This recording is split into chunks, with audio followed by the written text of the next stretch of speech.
Assalamualaikum warahmatullahi wabarakatuh. Waalaikumsalam warahmatullahi wabarakatuh. Saudara-saudara kaum muslimin rahimakumullah. Salah satu kelebihan makhluk bernama manusia, yaitu bahwa Allah Subhanahu wa ta'ala menghiasi hidup manusia ini dengan syahwat atau yang lazimnya kita sebut sebagai hawa nafsu. Inilah tenaga yang merupakan daya dorong yang melahirkan dinamika dalam kehidupan manusia, yang menyebabkan terus-menerus terjadinya perkembangan dalam sejarah peradaban dan kehidupan manusia. Hawa nafsu bisa melambungkan seseorang kepada puncak kejayaan, dan hawa nafsu dapat menenggelamkan seseorang ke dasar jurang kehancuran yang paling dalam. Pada surah Ali Imran ayat 14, Allah Subhanahu wa ta'ala berfirman, A'udzu billahi minasy syaithanir rajim. زين للناس حب الشهوات من النساء والبنين والقناطير المقنطرة من الذهب والفضة والخيل المسومة والأنعام والحرث ذلك متاع الحياة الدنيا والله عنده حسن المآب. Mari kita perhatikan ayat ini lebih dekat lagi.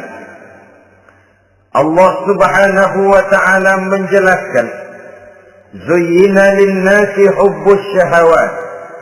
Makhluk manusia itu dihiasi dengan hawa nafsu. Dengan kata lain, hawa nafsu adalah perhiasan. Manusia tanpa hawa nafsu sama saja dengan orang yang tidak berhias, monoton, tidak mempunyai perkembangan dalam gerak kehidupannya. Tetapi kalau hawa nafsu adalah perhiasan, maka jika kita berbicara soal perhiasan, ada dua hal yang harus menjadi catatan pokok. Pertama, kapan satu perhiasan boleh kita pakai? Yang kedua, di mana perhiasan itu harus kita pakai? Kalau saudara berdandan rapi, pakai sepatu dengan kaos kaki, celana, jas, pakai dasi, segala macam, tapi itu saudara lakukan pada saat saudara akan pergi ke WC, maka saudara sudah memakai perhiasan tidak pada waktu yang tepat. Begitupun sebaliknya, kalau jam tangan saudara pakai di kaki, kopiah saudara pasang di kaki, lalu sepatu naik ke atas jidat, maka saudara memakai perhiasan tidak pada tempatnya yang tepat. Demikian juga sifat yang bernama nafsu. Kapan dia boleh diperturutkan, di mana dia boleh disalurkan, adalah tugas daripada agama untuk mengatur syahwat atau hawa nafsu. Lihatlah kehidupan malaikat. Malaikat makhluk yang diciptakan Allah tanpa hawa nafsu. Maka kehidupan malaikat monoton. Malaikat tidak mempunyai peradaban dan kebudayaan. Malaikat adalah makhluk yang secara instinktif diciptakan untuk berbakti, tidak punya alternatif atau pilihan lain. Saudara lihat, ada malaikat yang sejak diciptakan diperintahkan untuk sujud, sujud saja sampai sekarang, enggak bangun-bangun. Ada malaikat yang sejak diciptakan diperintahkan untuk tasbih, tasbih saja, yang lain tidak. Ada malaikat yang sejak diciptakan diperintahkan mencabut nyawa, nyawa saja urusannya, yang lain tidak. Pekerjaannya monoton, tetapi memang karena tidak ada hawa nafsu, tidak ada kecenderungan malaikat untuk nyeleweng. Belum pernah kita dengar misalnya ada malaikat Jibril korupsi ayat.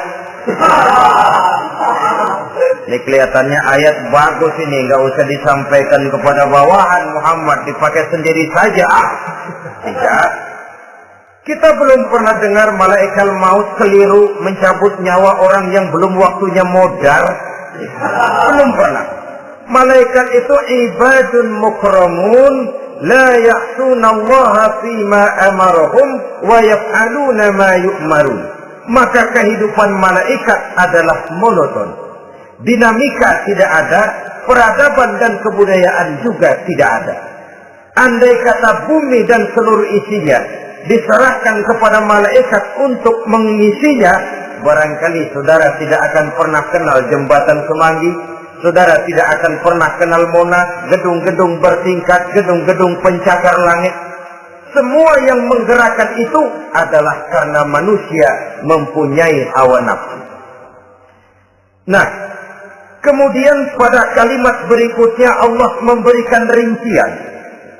Apa nafsu kepada apa yang paling menonjol dalam kehidupan manusia itu? Pertama, minan nisa, hawa nafsu kepada perempuan. Ini tentu yang ditujukan laki-laki. Dimanapun saja makhluk bernama laki-laki, kalau dia normal, tidak impoten, mesti suka kepada perempuan. Itu wajar, bin pantas alias normal. Tetapi tadi saya katakan di awal, nafsu kepada perempuan adalah perhiasan. Kapan makainya, di mana makainya, itulah tugas agama memberikan tuntunan dan aturan. Saudara-saudara kaum muslimin rahimakumullah, nafsu kepada wanita dapat mengantarkan seseorang kepada puncak kejayaan, tapi nafsu kepada wanita bisa menenggelamkan seseorang ke jurang kehancuran. Bergantung kepada latar belakang apa yang mendorong timbulnya syahwat tadi. Dengan kata lain, motivasi syahwat tadi digerakkan oleh iman dan ketakwaan, atau semata-mata karena memang syahwat yang merupakan kendaraan iblis. Penyelewengan pertama yang terjadi dalam sejarah kehidupan manusia adalah penyelewengan yang dilakukan oleh Nabi Adam alaihi salam pada saat ia memetik buah khuldi. Kenapa itu dilakukan oleh Nabi Adam? Karena terdorong oleh rasa sayang dan cinta kepada istrinya Hawa. Sebenarnya Hawa lah yang merajuk, Siti Hawa lah yang membujuk, dan Nabi Adam oleh karena syahwatnya kepada istrinya memperturutkan bujukan Siti Hawa itu. Peristiwa Nabi Adam ribuan tahun yang lalu akan terus relevan sampai ke zaman kita sekarang ini. Berapa banyak orang-orang yang karena terlalu ingin menyenangkan istrinya, lalu tidak segan-segan melakukan perbuatan-perbuatan yang menyimpang, baik itu merugikan orang lain, merugikan masyarakat, bahkan merugikan bangsa dan negaranya. Seorang pedagang tidak akan segan-segan menipu. Sebaliknya pun begitu. Tidak jarang wanita di dalam kelemahannya bisa menenggelamkan dunia. Seorang suami yang jujur, polos, lugu, sederhana bisa jadi koruptor ulung karena didorong-dorong oleh istrinya. Istrinya barangkali bisa saja dibakar-bakar oleh tetangganya.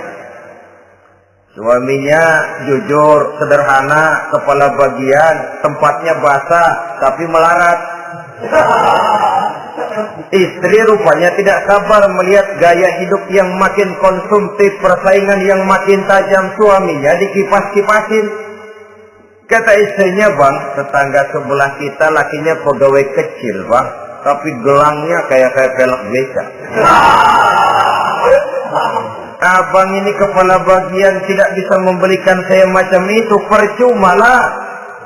Kata suaminya, "Ya bagaimana, Bu, gaji saya cuma segitu-gitunya. Ya namanya kepala bagian, apaan, kayak tabat dulu." Kalau sudah berpikir ke arah ini, artinya sudah nifasi suaminya untuk melakukan tindakan yang tidak wajar. Saudara-saudara kaum muslimin rahimakumullah, sejak zaman klasik Sampai kepada zaman kita sekarang ini, kita melihat kecenderungan syahwat kepada wanita ini. Julius Caesar yang katanya gagah perkasa, ternyata tunduk di bawah kaki Cleopatra. Napoleon Bonaparte, the Lion of Europe, singa daratan Eropa, luas kekuasaannya, gagah perkasa tentaranya, kepada siapa dia tunduk? Ke bawah kakinya Margaret Josephine. Demikianlah di zaman kita sekarang, kita melihat di Jepang, betapa Perdana Menteri Uno didesak mengundurkan diri dari jabatan Perdana Menterinya oleh karena terlibat skandal dengan geisha. Kita juga melihat di Amerika, betapa Senator Gary Hart dari Partai Demokrat yang masih muda, jenius, diharapkan masa depan Amerika lahir dari tangannya, terpaksa mengundurkan diri dari calon presiden oleh karena terlibat skandal dengan Donald Rice. Kita juga menyaksikan betapa parlemen dan kabinet di Inggris sempat geger oleh karena skandal Pamela Bordes, pelacur kelas kakap yang melanglang buana mencari sasaran-sasaran kakap. Ini adalah kisah kejatuhan yang diakibatkan oleh hubbus syahawat minan nisa. Oleh karenanya benar jika Nabi kita menyatakan an-nisa'u imadul bilad, wanita adalah tiang negara. Jikalau baik wanita, baik negara. Jikalau rusak wanita, hancur negara. Kalau syahwat kepada wanita cuma semata-mata karena syahwat, maka seorang laki-laki akan memandang wanita cuma sekedar alat pemuas hawa nafsu. Nilainya rendah. Sedangkan agama kita mengajarkan ma akraman nisa'a illa karimun wa ma ahanan nisa'a illa laimun, kata Nabi. Tidak akan menghormati kaum wanita kecuali orang-orang yang terhormat, dan tidak akan merendahkan derajat kaum wanita kecuali memang orang-orang yang rendah moralnya. Dengan kata lain, apabila syahwat minan nisa ini dilandasi dengan semangat iman dan ketakwaan, maka kehidupan Rasulullah Sallallahu Alaihi Wasallam sungguh menjadi figur dan contoh dalam kehidupan kita. Perkawinannya bukan karena wajah yang cantik semata-mata, tapi lebih merupakan nilai ibadah kepada Allah Subhanahu wa Ta'ala. Dengan demikian, kecenderungan kepada hubbus syahawat minan nisa dikontrol oleh nilai iman. Barometernya, tolok ukurnya adalah iman. Di zaman sekarang banyak kasus kawin campur yang pada akhirnya akan membingungkan kita sendiri. Padahal Al-Quran secara jelas dan tegas memberikan bimbingan. Orang itu kalau sudah, kata Imam Syafi'i, wa ainur ridha an kulli aibin kalilatun kama anna aina syuhti tubdil masawiyah. Mata kalau dibalut cinta dia buta terhadap nista, tapi mata kalau dibalut benci hanya melihat yang keji-keji saja.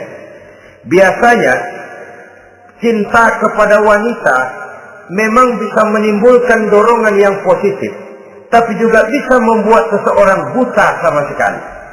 Dorongan yang positif paling kurang dari segi penampilan. Coba lihat lelaki kalau lagi demen perempuan, lenjeh banget. Sisiran rambutnya rapi, terikaan bajunya lancip, sepatunya mengkilat, kantong celananya tebel, perkara anduk isinya bukan soal. Yang penting kan gaya. Lalu dinamis, kreativitasnya ada saja timbul.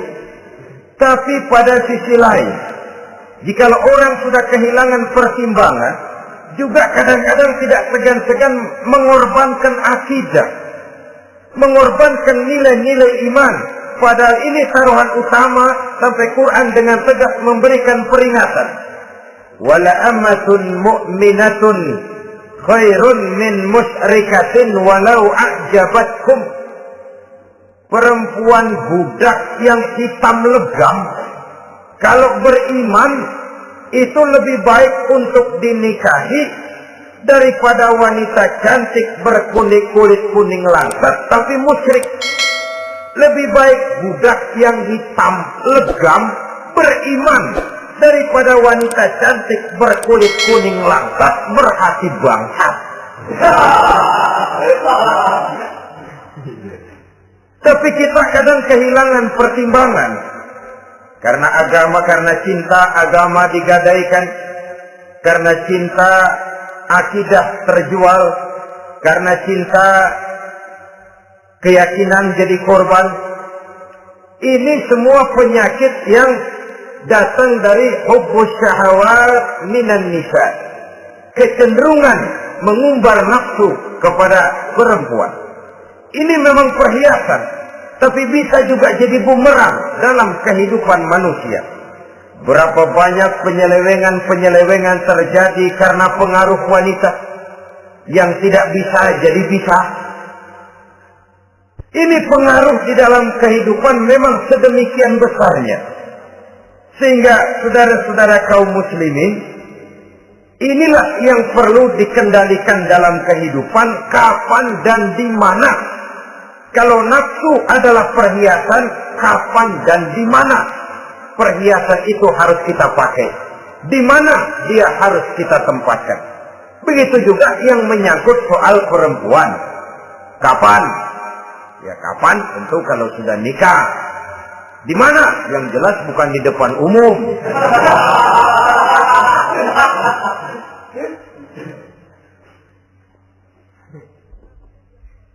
Ini nafsu yang pertama, minan nisa. Yang kedua, wal banin. Dihiasi juga manusia dengan kecintaan kepada banin. Makna banin di sini ay al-aulad, anak-anak laki. Kenapa disebut banin, anak-anak laki?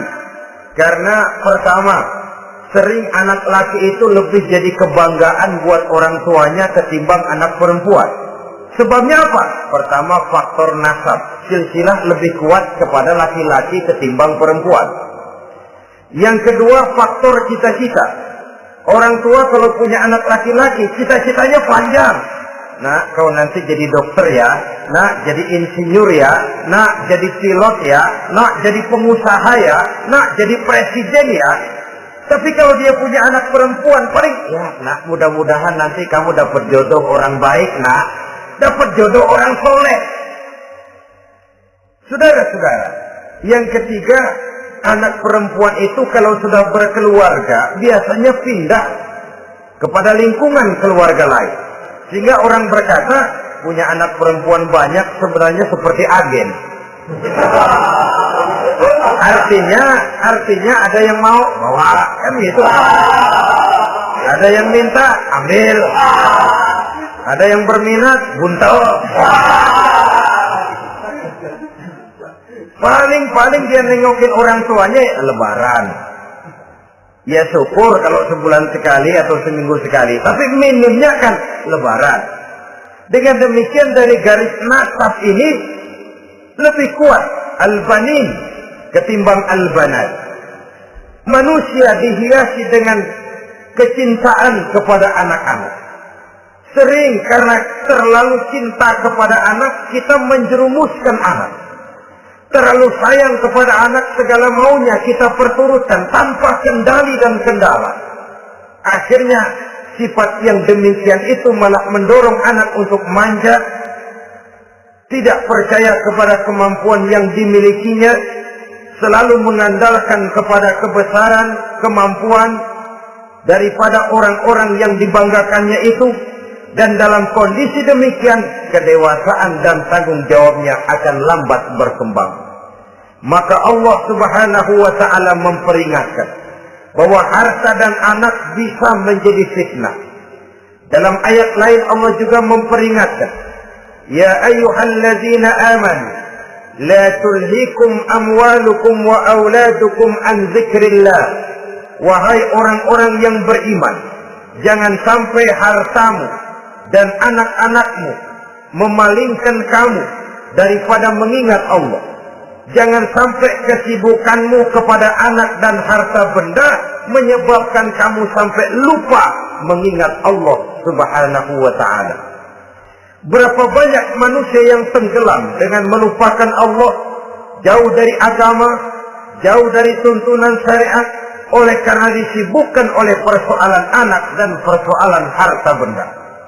Maka satu-satunya jalan, jikalau kita tidak ingin anak kita sampai memalingkan kita daripada mengingat Allah, nilai-nilai keimanan harus ditanamkan kepada mereka sedini mungkin. Dengan bekal ini, maka mereka, anak-anak kita, insya Allah tidak akan membuat kita orang-orang tua ini berpaling daripada mengingat Allah, berpaling daripada kehidupan beragama. Memang karena anaklah kita orang tua peras keringat banting tulang, pergi pagi pulang sore cari nafkah. Karena anaklah kita orang tua, kepala jadi kaki, kaki jadi kepala. Asal mereka bisa menikmati hari depan yang lebih baik dari yang kita nikmati sekarang ini. Tapi berapa banyak juga orang-orang tua yang tidak sadar akan amanah berupa anak ini. Mereka lalai, mereka bersikap masa bodoh, padahal tidak akan ada yang tidak dipertanggungjawabkan di hadapan Allah Subhanahu wa ta'ala. Orang tua bisa mendapat pensiunan pahala kalau anaknya tumbuh menjadi anak yang soleh. Tetapi orang tua pun bisa saja masuk neraka karena anaknya menjadi anak yang kurang ajar dan orang tuanya sama sekali tidak pernah memberikan pendidikan yang sebagaimana mestinya. Saudara-saudara kaum muslimin rahimakumullah, kita tentu berharap memperoleh pensiunan pahala dan bukan mendapat tambahan dosa dari kekurang ajaran anak-anak kita akibat kita sebagai orang tuanya tidak pernah mau mendidik mereka. Dalam hadis ada diriwayatkan, ada anak kurang ajar, sembahyang tidak, puasa ibadah tidak, kenal Allah tidak, beriman pun tidak, dosa kelewat banyak, kejahatan berkarat. Di akhirat nanti disidang dia, ditanya, kamu kenal siapa Tuhanmu? Tidak. Kamu tahu siapa nabimu? Tidak. Kitab sucimu apa? Tidak tahu. Kiblatmu di mana? Tidak ada. Kamu sholat? Tidak pernah. Kamu puasa? Tidak pernah. Wah, kalau begitu kamu rusak sekali. Kamu neraka. Anak ini mengajukan protes. Saya menuntut keadilan. Benar saya tidak kenal siapa Tuhan saya. Saya tidak tahu apa kitab suci saya.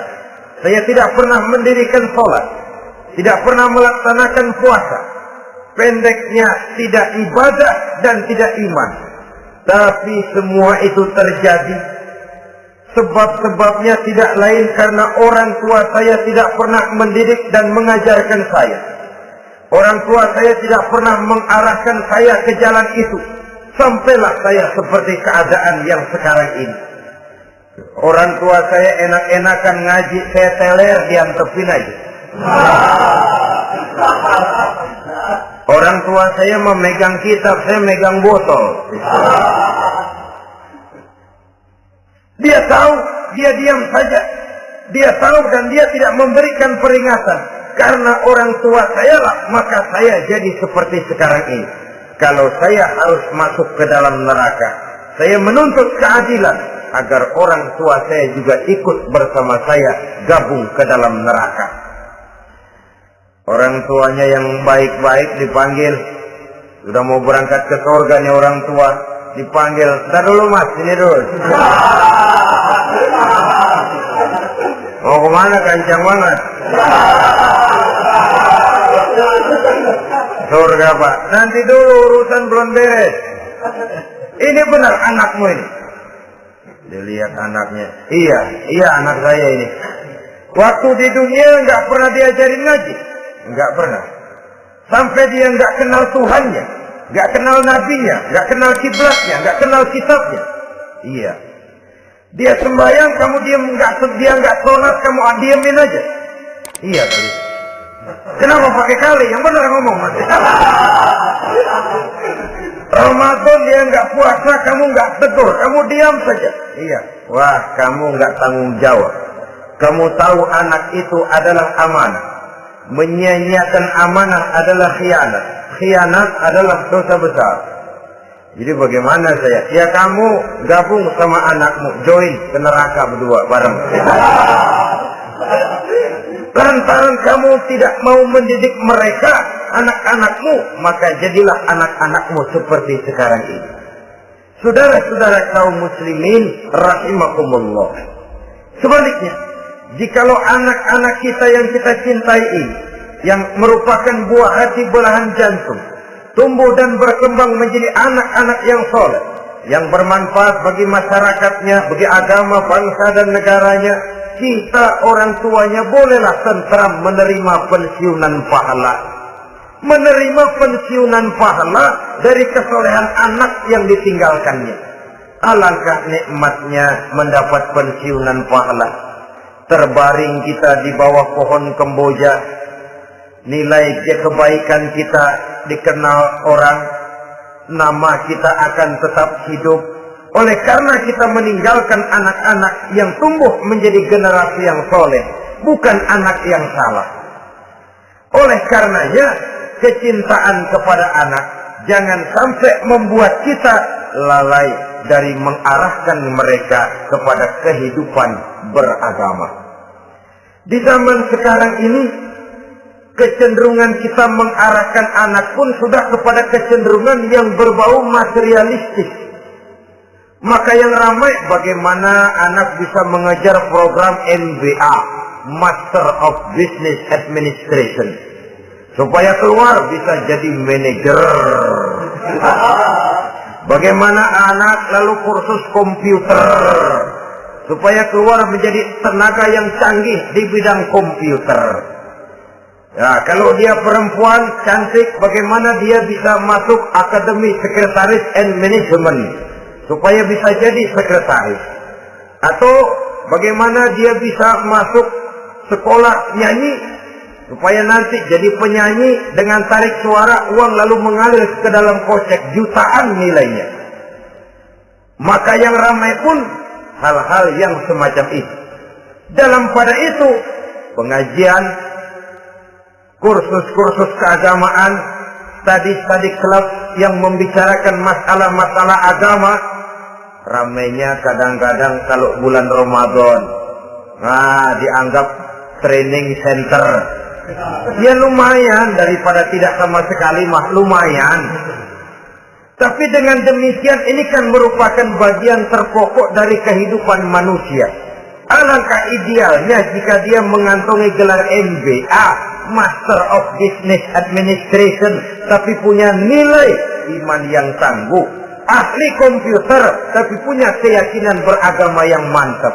Dan ini harus ditanamkan lebih dahulu sebelum dia menguasai disiplin ilmu yang lainnya. Saudara-saudara kaum muslimin rahimakumullah, kecintaan kepada anak-anak sering mendorong seseorang untuk menimbulkan sifat nepotisme. Segalanya serba garis keturunan. Sejak ia jalur birokrasi sampai ke dalam kehidupan sehari-hari, nepotisme ini bisa terlihat. Orang kehilangan kondisi objektivitasnya. Mampu atau tidak, soal lain. Bidangnya atau tidak, bukan soal. Yang penting masih ada hubungan keturunan. Maka timbullah tumpang tindih untuk sesuatu pekerjaan yang tidak sesuai dengan kemampuan dan keahliannya. Di desa-desa kita melihat masjid, ketua masjid bapaknya, bendahara anaknya, sekretaris mantunya, Bilal besannya, pol beduk engkongnya. Pokoknya asal masih ada garis keturunan, masuk. Tidak, minggir. Ini pada akhirnya kurang menciptakan pemerataan kesempatan. Iyalah kalau profesinya, tapi kan jarang yang demikian itu. Kita boleh cinta kepada anak-anak kita, tapi jangan lalu mempergunakan posisi yang kebetulan kita gunakan untuk menempatkan anak-anak kita lebih dari kemampuan yang mereka miliki. Nepotisme yang lahir. Sehingga ini bukan saja tidak mendidik, tapi mengakibatkan terjadinya tumpang tindih. Tidak lagi berprinsip the right man on the right job, bahwa orang harus ditempatkan sesuai dengan keahliannya, tapi kita sudah berpikir subjektif, ahli atau tidak ahli, asal masih berbau keturunan, ayo silakan. Nepotisme yang akan lahir. Oleh karenanya, mencintai anak adalah sesuatu yang merupakan perhiasan di dalam kehidupan. Wajar, tetapi harus kita menempatkannya sesuai dengan semestinya. Ini yang kedua. Yang ketiga, nafsu yang menghiasi hidup manusia itu adalah nafsu kepada wal qanatiril muqantarati minaz zahabi wal fiddah. Al qantarah ay al malul katsir. Kecintaan, kesenangan, nafsu kepada harta benda yang banyak daripada emas dan perak. Ini tentu sesuai dengan situasi dan kondisi. Kecintaan untuk mengumpulkan harta benda yang sebanyak-banyaknya, baik itu berupa emas, baik itu berupa perak. Ini cuma penyebutan beberapa jenis dari kecenderungan manusia kepada harta benda. Bukankah sering dikatakan orang bahwa manusia di dalam berhadapan dengan harta itu seperti meminum air laut. Makin diminum, makin kering tenggorokan, makin haus kita dibuatnya. Apabila watak ini kita perturutkan, maka manusia tidak akan pernah kenal puas, tidak akan pernah kenal cukup. Nabi kita memberikan peringatan. Lau anna libni Adam wadiyani min zahabin labtagha lahuma thalithan wa la yamla'u jawfa ibni Adam illa turab. Andai kata manusia mempunyai dua buah ladang yang seluruhnya berisi emas, akan puaskah manusia? Tidak. Mereka akan cari ladang emas yang ketiga. Wala yamla'u jawfa ibni Adam illa turab. Sungguh mulut manusia ini tidak akan pernah penuh terisi kecuali kalau sudah disumpal dengan tanah. Artinya kalau sudah dia dipendam di liang lahat baru cukup. Tetapi sepanjang dia masih bergerak, masih hidup dan bernyawa, masih bisa berusaha dan berbuat, dia tidak akan pernah mengenal puas. Ini akan mendorong manusia terjebak kepada menghalalkan segala cara untuk mencapai tujuan. Yang penting kaya, kan begitu. Dan cepat. Sebab sekarang orang sering motong kompas. Yang penting kan cepat kaya. Soal cara, kalau jujur aja mah, sampai kapan mau kaya? Perkara itu renten, bukan soal. Perkara itu judi, tidak jadi masalah. Perkara itu korupsi menyangkut hak orang banyak, bukan soal. Yang penting cepat kaya. Dan anehnya lagi, tidak malu menumpuk kekayaan dengan cara yang tidak wajar. Ya kan orang hidup bermasyarakat tuh bisa dianalisa toh. Emang usahanya apa sih? Gajinya sebulan berapa sih?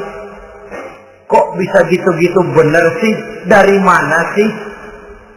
Secara langsung orang tidak berani bertanya, tapi dari mulut ke mulut akhirnya tersebar jadi rahasia umum. Ya ano kan punya ano, dia ano, anonya seano. Ini bisa jadi bahan pertanyaan dalam kehidupan, akhirnya jadi gunjingan. Orang sudah tidak terlalu peduli dari mana kekayaan itu diperoleh, yang penting kaya. Dengan menghalalkan segala macam cara, terjebaklah ke dalam cara-cara mafia, terjebaklah ke dalam cara-cara yang tidak wajar, tidak bijaksana, memperkuat klik, clean, dengan menghantam yang lain, Saudara-saudara kaum muslimin rahimakumullah, bahwa manusia punya nafsu ingin kaya itu boleh. Boleh. Agama memberikan tuntunan, memberikan aturan. Tidak hanya sekedar asal kaya, tidak hanya sekedar asal banyak harta.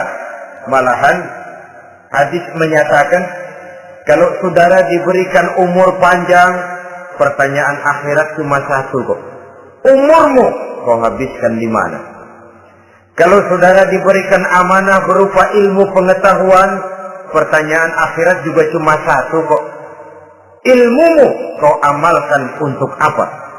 Tapi kalau kita diberikan amanah berupa harta benda, pertanyaan akhirat itu dua.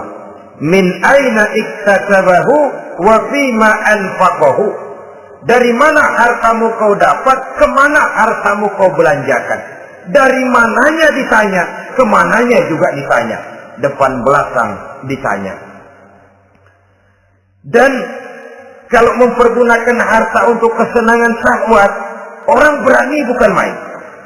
Tapi kalau untuk kepentingan agama, yang hakikatnya untuk kepentingan dirinya sendiri, berat seperti nyabut bambu dari ujung. Orang kalau menyumbang masjid 100.000, itu kan zahirnya memberikan panitia masjid. Tapi hakikatnya kan dia nabung buat dirinya sendiri. Seolah-olah dia cuma berkata, Pak, tolong saya titip 100.000, ini untuk kepentingan saya di akhirat nanti. Silakan uangnya mau dibelikan semen, pasir, kaca, pintu, jendela, silakan. Saya cuma titip, ini untuk saya di akhirat nanti. 100.000 Pak.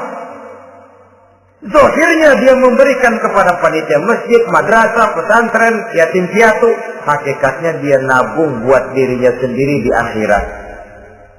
Malah tabungan ini bukan SDSB namanya, SDBS. Sumbangan dana berhadiah surga. Itu SDBS namanya. Sekarang orang mengejar SDSB, lalu berat mengejar SDBS. Sumbangan dana yang berhadiah surga. Langsung dari Allah Subhanahu wa ta'ala. Coba kalau dia main golf, sewa lapangan golf itu 400-500 ribu sebulan. Paling 4-5 kali main. Beli stick golfnya saja sampai jutaan. Datang panitia pembangunan masjid 100. Minta didoain masuk surga lagi. Surga 100. Saudara-saudara kaum muslimin rahimakumullah, kecintaan kepada harta benda yang banyak, baik berupa emas, berupa perak, mendorong orang untuk berlomba-lomba yang Allah peringatkan dalam Al-Quran, Alhaakumut takatsur hatta zurtumul maqabir. Kamu telah lalai akibat kamu berlomba-lomba memperbanyak materi dunia. Hatta zurtumul maqabir, sampai kamu dekat masuk ke liang kubur, baru rupanya sadar bahwa perlombaan ini tidak akan pernah sampai ke garis finish. Betapapun jauhnya rally Paris-Dakar, garis finishnya ada. Betapapun hebatnya medan yang ditempuh buatnya gurun pasir Afrika, garis finishnya pasti ada. Itu kan rally yang terbuat di dunia katanya, Paris-Dakar. Tapi garis finishnya ada. Namun jikalau kita berlomba memperbanyak harta, kita tidak akan pernah sampai ke garis finish. Yang kecil-kecilan aja dah. Kalau orang ditanya, kamu kenapa sih belum mau sembahyang? Ya, bagaimana mau sembahyang Pak? Tinggal di Jakarta masih kontrak. Siapa habis tahun diubur-ubur yang punya rumah. Kalau punya rumah sendiri walaupun kecil-kecilan, saya mau ibadah Pak. Ya, diberikan rezeki oleh Allah, bisa bikin rumah walaupun kecil-kecilan. Belum juga mau sembahyang. Kok belum juga sembahyang? Iya Pak, rumah emang udah punya sendiri, cuman kecil Pak. Atasnya asap, kalau hujan aja bocor.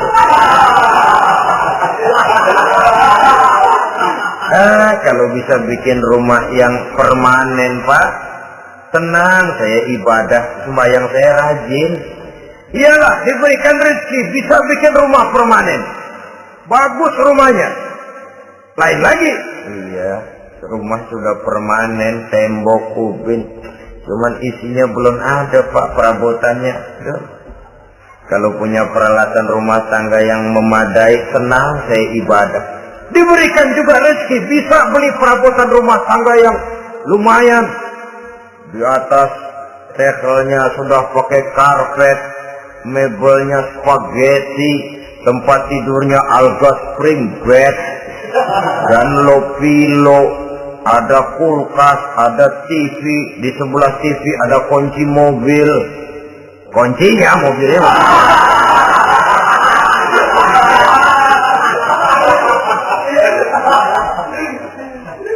Bagaimana? Sekarang sudah cukup perabotan. Perabotan sudah ada, Pak, cuman kendaraan belum punya ini.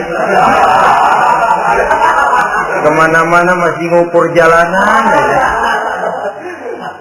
Kalau punya kendaraan enak, kemana-mana cepet, Pak, mau ke masjid juga getap dah, rajin. Diberikan rezeki, bisa beli kendaraan. Lain lagi nanti. Sudah punya sepeda, pengen punya motor, kepengen punya mobil, kepengen punya pesawat terbang, pengen punya kapal induk. Sudah punya kebun, pengen beli sawah, sudah punya sawah, pengen punya gunung, sudah punya gunung, laut diborong. Perlombaan materi tidak akan pernah membawa kita ke garis finish. Karena sifatnya sangat abstrak, bahkan akan mendorong kita seperti gurita. Cenderung kepada penyakit tamak bin rakus alias serakah. Dengan demikian, saudara-saudara, bahwa kecintaan kepada harta merupakan nafsu, dan nafsu itu adalah perhiasan, dia bisa menjadi daya dorong positif. Kalau dalam upaya memperoleh harta itu kita tidak akan keluar dari tujuan keridhaan Allah. Saya cari nafkah, tapi yang Allah ridho. Saya ingin kaya, tapi dengan cara yang Allah ridho. Ini kunci yang akan menyelamatkan kita manusia dari perangkap menghalalkan segala cara. Ini yang ketiga. Yang keempat, dihiasi manusia itu dengan nafsu kepada wal khailil musawwamah, kuda yang bagus, kendaraan yang bagus, kuda yang terpelihara. Al musawwamah ada yang mentafsirkan ar-ra'iyah. Ar-ra'iyah itu yang digembalai. Binatang ternak, kuda yang digembalai atau kuda yang diikat. Artinya, kalau dulu kan yang namanya tuan-tuan tanah itu baru dibilang bejeger kalau kemana-mana naik kuda. Jet set zaman dulu itu. Itu udah kelompok jet set, itu kendaraan. Kalau sekarang baby benda. Dulu mah kuda band.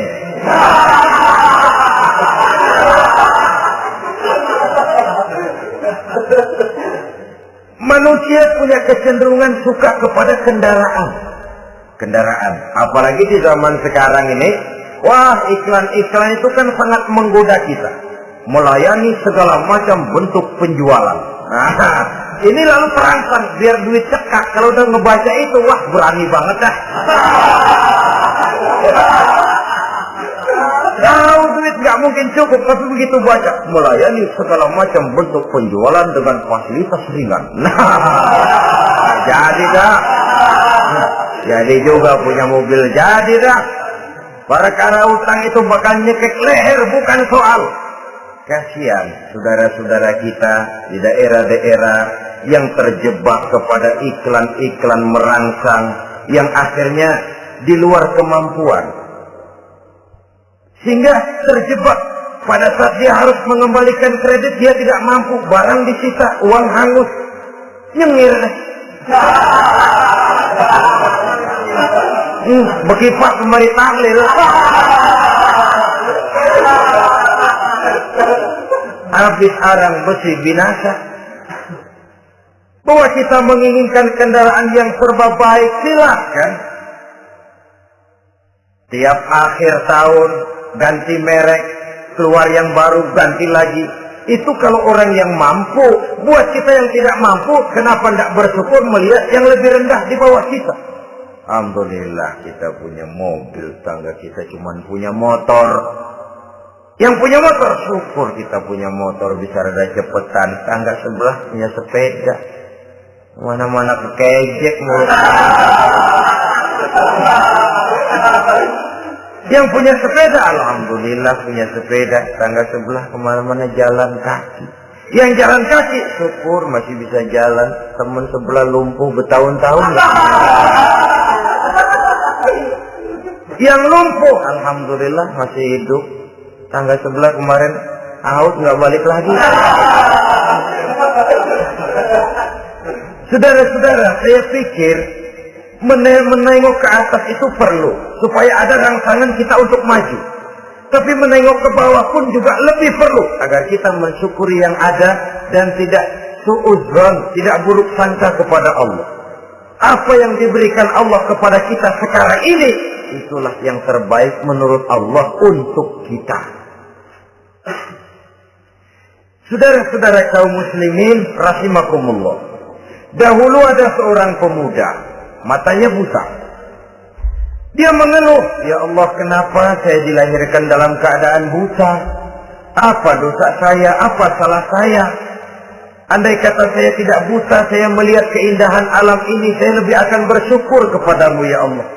Nah sudah, dia berburuk sangka kepada Allah. Satu hari, ini Raja Baduy di pedalaman mengerahkan tentaranya menculik anak-anak muda. Ini Raja Baduy ini kanibal, artinya suka makan daging manusia. Anak-anak muda ini diculik. Yang masih muda-muda ya, kalau kambing muda itu kan di sop rada sedap. Rupanya ini Raja kanibal ini begitu. Anak-anak muda termasuk ke pemuda yang buta tadi itu kena culik. Ya, sudah diculik, rawatlah di istana raja ini, diberikan pakaian bagus, dikasih makan serba enak. Sebab apa? Supaya badannya gemuk. Setelah gemuk nanti dipotong di sop legit. Udah, kerjanya cuma makan tidur, fasilitas nikmat, tidur enak.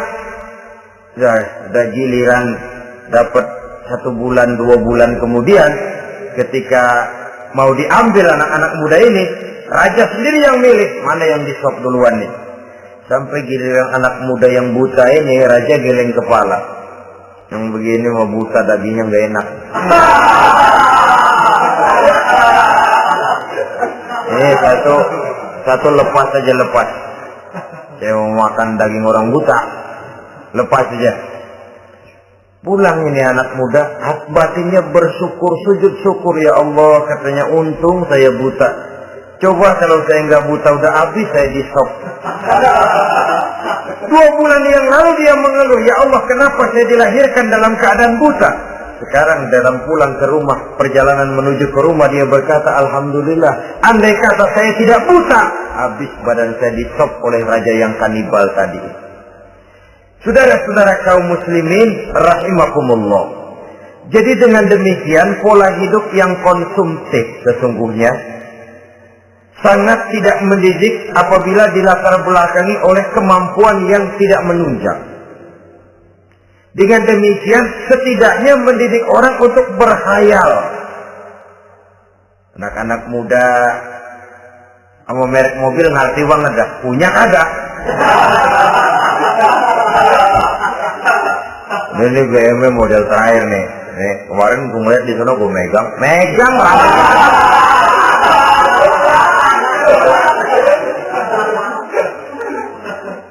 Tulul amal ini kalau tidak diimbangi dengan saluran yang positif, dia akan terjebak kepada penyakit tulul amal, panjang angan-angan. Baiklah ya, wal khailil musawwamah. Yang keempat, yang kelima maksud saya, wal an'am, cinta kepada binatang ternak. Manusia ini kan punya kecenderungan macam-macam. Setelah rumahnya bagus, hartanya banyak, kendaraannya cukup, ingin beternak. Jadilah peternak. Ini kecenderungan manusia, wajar saja sepanjang didapatkan dilakukan dengan cara-cara yang wajar. Wal harth, dan tumbuh-tumbuhan, bertani, bersawah, berladang, itu merupakan kecenderungan daripada manusia. Keseluruhan itu, kata Allah, kecintaan kepada wanita, kepada anak, kepada harta benda, kepada kendaraan, kepada binatang ternak, kepada tumbuh-tumbuhan, zalika, semua itu mata'ul hayatid dunya, merupakan kesenangan hidup dunia. Berapa lama kesenangan hidup dunia? Sebentar, seumur manusia. Seumur manusia. Bahkan kadang-kadang pada saat dia masih hidup pun orang tidak sepenuhnya sempat menikmati kesenangan hidup dunia. Apabila ajal datang, selesailah kehidupan dunia sampai di situ. Orang-orang kafir, buat mereka surganya di dunia ini. Bila kehidupan di dunia selesai, selesailah sudah surganya sampai di situ. Kesemua itu, kata Allah, merupakan kesenangan daripada kehidupan di dunia. Wallahu indahu husnul ma'ab, dan Allah mempunyai tempat kembali yang sangat baik. Nah, setelah Allah menjelaskan semua itu, pada ayat yang ke-15 Allah memberikan jalan keluarnya. Memperturutkan nafsu kepada wanita, anak-anak, harta benda, kendaraan, binatang ternak. Bijaksanakah itu? Dalam ayat ke-15 surah Ali Imran ini, Allah memberikan penjelasan tuntas. Qul a'unabbi'ukum bi khairin min zalikum.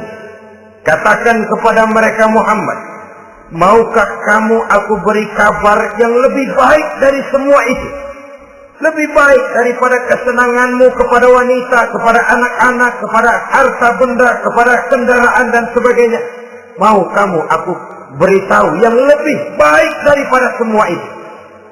Jawaban tentu mau. Kalimatnya bukan ukhbirukum, a'unabbi'ukum. An-naba itu berita yang besar. Lain dengan al-khabar, itu berita biasa saja. An-naba, sehingga pembawa berita disebut nabi. Dari naba yanbi, pembawa berita yang benar. A'unabbi'ukum, maukah aku tunjukkan kepada satu berita yang benar-benar besar dan benar-benar lebih baik dari yang semua disebutkan tadi. Apa jalan keluarnya? Lillazina taqaw 'inda rabbihim jannatun tajri min tahtiha al-anhar. Bagi orang-orang yang bertakwa kepada Allah, mereka akan mendapatkan surga yang di bawahnya mengalir sungai. Khalidina fiha, mereka akan kekal di dalamnya.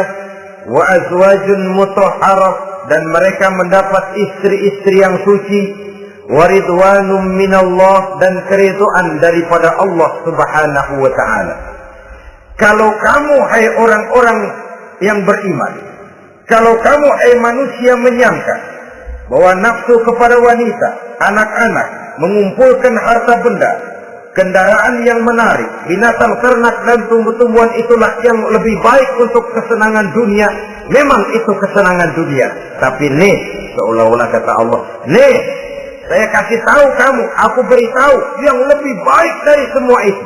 Apa? Takwa kepada Allah. Kecintaan kepada wanita. Kalau takwa dasarnya, orang nggak amburadul, nggak semrawut, nggak pokoknya gue masal perempuan dan mbak terus. Tapi punya kaidah, punya norma. Demikian juga kepada anak-anaknya.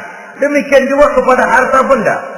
Pokoknya asal harta, mau halal, mau haram, tekuk terus deh. Semuanya dilandasi oleh taqaw, lillazina taqaw, oleh ketakwaan kepada Allah. Nah, ketakwaan ini akan menghasilkan apa? Inda rabbihim jannatun tajri min tahtihal anhar. Melahirkan, menghasilkan surga yang di bawahnya mengalir sungai-sungai. Saudara-saudara kaum muslimin rahimakumullah, jika kita menyangka bahwa wanita bisa memberikan kesenangan, iya, kesenangan dunia.